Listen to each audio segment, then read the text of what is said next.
آج ہمارے گھر کے قریب ہمسایوں کے ہاں ایک افسوسناک فوتگی ہو گئی۔ شام کا کھانا جو ہمارے علاقے کی پرانی اور پیاری روایت ہے، ان کے گھر دینے گئے۔ یہ کھانا در حقیقت کھانا نہیں ہوتا، یہ دکھ میں ساتھ کھڑے ہونے کی خاموش زبان ہوتی ہے۔ یہ بتانے کا ایک نازک سا طریقہ کہ غم تمہارا ہے، مگر ہم بھی اس غم میں برابر کے شریک ہیں۔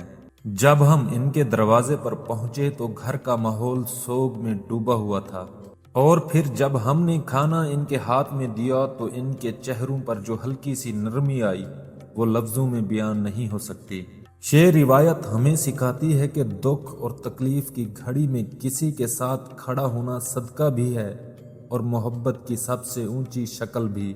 دعا ہے اللہ ہر گھر سے دکھ دور رکھے اور ہمیں ہمیشہ اپنے رشتہ داروں، ہمسایوں اور انسانیت کا خیال رکھنے کی توفیق دے۔ آمین۔